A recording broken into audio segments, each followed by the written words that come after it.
I think Vanquish may have outdone themselves this time. In my hands, RC drivers, is the new H10 Optic trail buggy. It's a ready run. Coming up in this video, I'm gonna show you all the good stuff, and then we're gonna take it out for a trail run.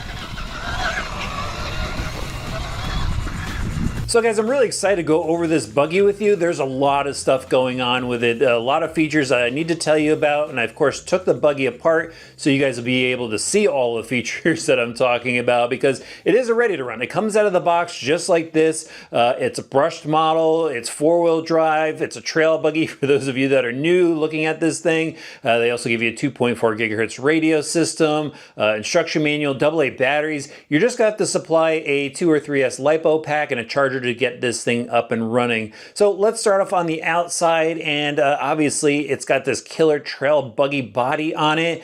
And there's no Lexan here. Guys, this is all ABS plastic panels on this. Really cool, right? So it's got hard plastic panels. They are molded in this color blue. They also have a black panel version. That's the Yokohama livery, and that will have a gray cage to it. This is the licensed Sparco version. I'm absolutely stoked with the way this thing looks. It's killer. I mean, the graphics are awesome on it. I like that they have all these licensed logos, and the fact that they're just hard panels is fantastic. I mean, they're not going to shatter on us. They'll take a lot of abuse. They'll of course scratch up, but this is really cool looking. So you got the front grille headlight plate, and then the hood is separate, so that screws down with 4 screws. You see your side panels, it's got a roof panel, and then it's got the number plates in the back. And once you pull all those off, it's a really cool looking cage. I love the way it's designed. I've actually taken a bunch of screws out of the cage, and the majority of them are the exact same size. So if you go and take this thing apart, most likely you're not going to worry about hunting down different size screws to put in different areas. But back to the cage, again, really cool design. There's some elements that I'm going to go over beyond just the look of the cage.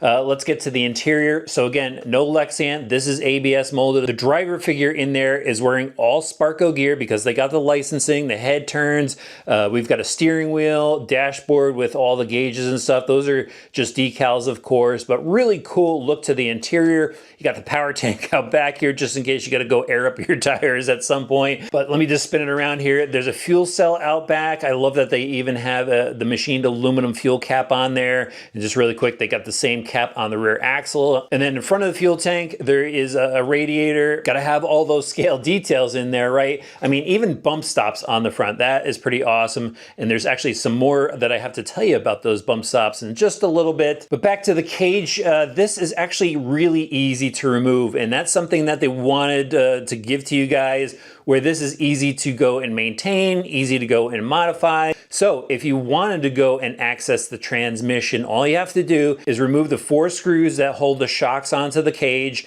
Then you pull your side panels off, and I'm going to show you how to do that in a minute. You remove 3 screws on each side, 2 on the underside that go through the gear cover. Those are the only 2 that are tricky to get to. And once you remove those screws, you'll just be able to pop off this cage. No wires or anything attached. All the wiring is attached to the lower part of the frame, and you could easily access everything inside. That is pretty awesome. Much easier to work on than some other rigs that are out there. So I mentioned the side panels. Check this out. I'm going to go and actually just use this little Allen wrench. It's a little easier to get this body clip. There's a body clip located here. You pull that out, and there's actually an aluminum post that goes through the frame. We'll push that down, and it slides out through the bottom here, and you go slide the panel. Oh, that's gonna roll off the bench. You go slide this panel forward just a little bit, pop it out, and there is your battery mount right there. How awesome is that? Pretty easy to access, and you can see inside the buggy. So obviously this is gonna take a smaller pack. I will have the actual dimensions in the video description below. And I'll have some suggestions for batteries down there as well. But take a look at this. You could spin it around, and we could repeat that whole process. So take that clip out, push that pin down, and then slide this forward, and you have another battery box. So obviously, you know, you can go run 2 packs in here. The side where they recommend that the pack goes over on the driver's side because the motor's on the opposite side, so that balances the rig out a little bit. But you'll actually be able to go put 2 packs in there if you want to. Maybe put a parallel cable so you get longer run times since they are smaller packs. But I think that's just really cool how they, you know, assemble this, so it's really easy to get a pack in and out of. You got that option to run dual packs. I mean, this is just the start of where they thought of everything with this buggy. So next up, I want to get into the suspension. The shock towers are part of the cage. There are two mounting options for the top of the shock, both front and rear. They are the incision style shock with the aluminum body, threaded collars, and they're oil filled. Even the spring perch down on the bottom is screwed in place so that doesn't fall out. Leader caps on the top. Suspension feels pretty good from the factory and goes down to your axles. Just a fixed link point down there. And then the links themselves are a 4-link in the front, 4-link in the rear. As you can see, it's got a much heavier duty lower link than the upper link, but everything's triangulated properly. Looks like the rear link mount on the axle is a little bit higher than normal, so maybe you don't need a link riser. I know a lot of guys like using those. But again, aluminum shocks in the rear, and then the links go to this center skid, that long center skid that we've seen on a number of Vanquish vehicles before. I don't know if this is new. They might have carried that over, but right above that skid plate is the VFD transmission. So it's a single speed transmission. It's got the sintered metal gears on the inside. I took the rear cap off so you guys could check that out. It's got the fixed spur gear. So the transmission, being a single speed, is obviously easy to use. It is built up. It's got ball bearings as well, and it mounts to that lower skid with just 3 screws in the back, 1 in the front. Now, some of you may be wondering, can I go put the VDF2 transmission in there, which has a optional overdrive setup where you could select the overdrive. It also has a dig assembly.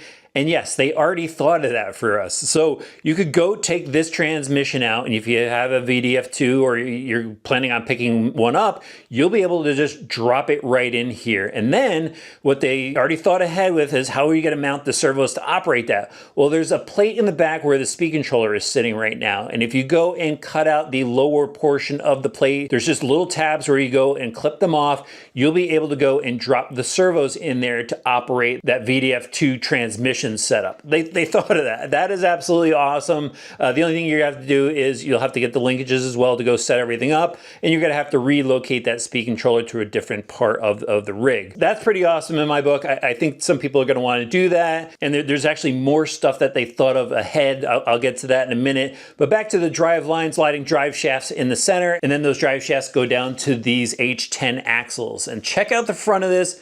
How cool does this front axle look? As you can see, there's a sliding ram steering. I'm gonna get to that in a minute, but inside the pumpkin here, it's kind of your typical Vanquish gear setup, the sintered metal gears, the offset pumpkin. So it's got a shorter universal on this side, longer universal drive shaft on that side, and there is actually a lot of steering angle with the way this is set up. They got new steering knuckles on the outside. They're dual shear point, so those links aren't gonna pop off on you. Now let's look at this ram a little bit closer. So it's got the metal bar in the center, then there's some short steering links, and this system looks like it works flawlessly. I mean, it doesn't limit the steering. There's so much steering that the tires are actually hitting the lower links on the inside. So you know that it's got plenty of steering. I know some people are worried about that. And then you see these little caps here. And initially I thought that these little caps were the only thing holding the steering ram in place.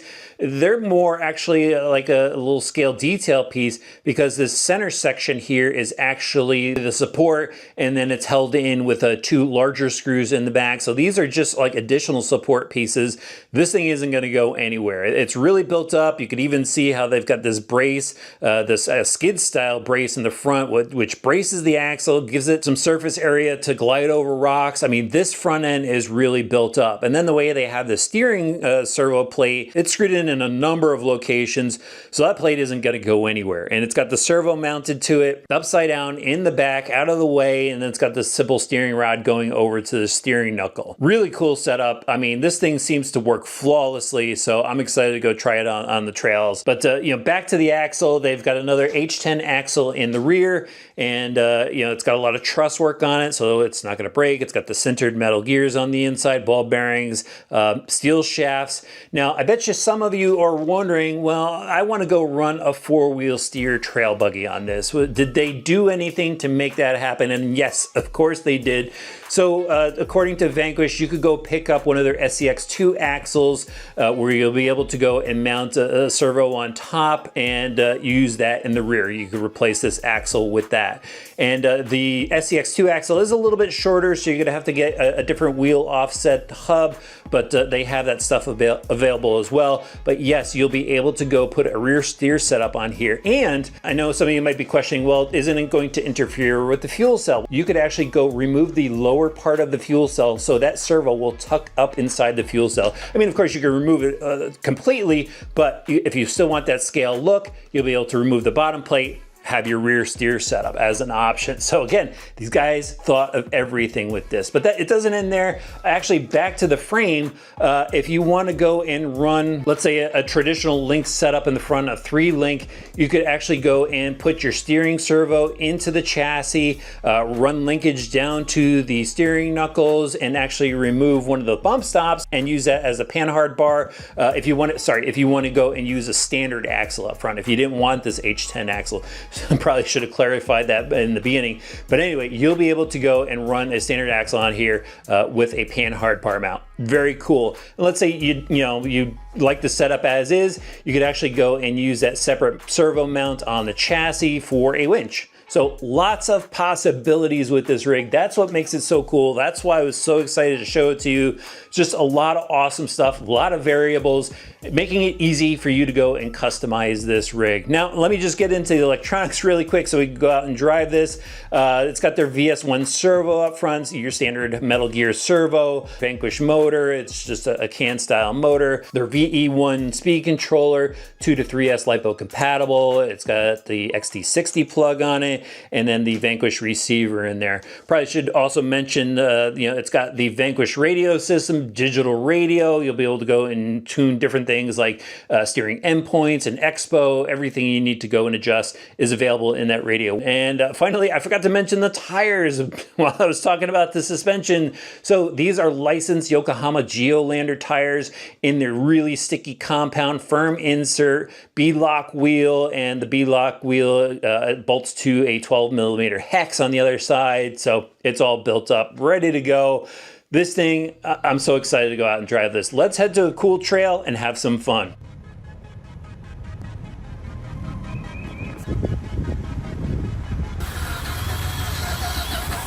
All right, drivers, so I'm at one of my local parks here, and there's a couple trails and these rocky sections, which should be good for the Optic. First up, I want to show you top speed on this just through the park area here. So that's top speed on a 3S LiPo pack. Let's run it back through for you. There it is.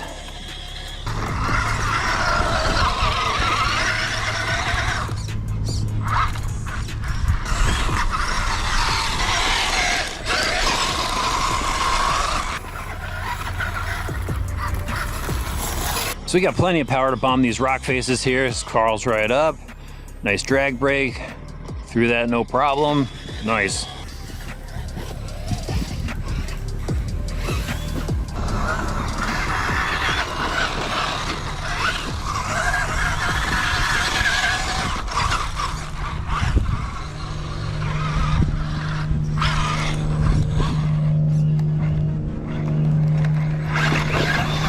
Watch this buggy rip up the hill. That thing looks good. Tires are a little bouncy because of foam inserts, but they should break in a little bit.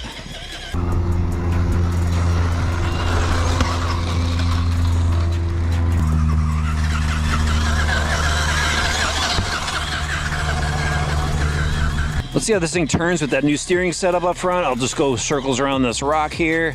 And yeah, that thing turns pretty tight. Reverse the direction, make sure it's equal on both sides. Oh, that's really good.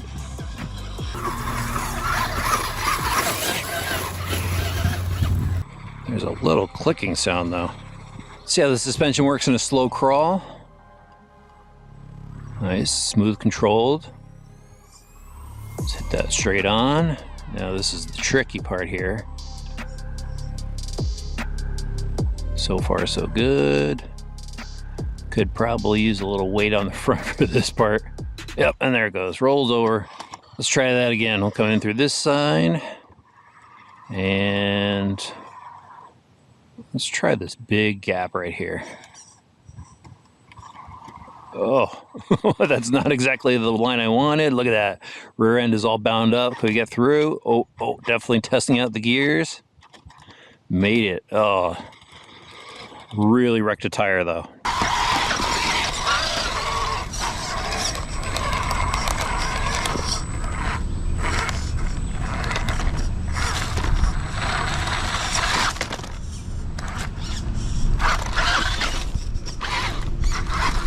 Oh, well, that's a tricky spot. Let's go downhill.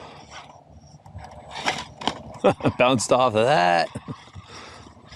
This is fun. You know, it's been a long time, but I think I need to pull out the term innovation with this release. No, not the buggy in general, just hints of innovation throughout this build. And I think they did an amazing job with this buggy, thinking of everything that, you know, you could possibly want to do to it. And that's why I'm saying it's innovative, because you could go and put rear steer on there easily. You could go and swap out the front axle easily if you want to go to a chassis mounted servo. You could swap out the transmission with their VFD unit. There's just so many options with this beyond just pulling it out of the box as the ready to run that it is.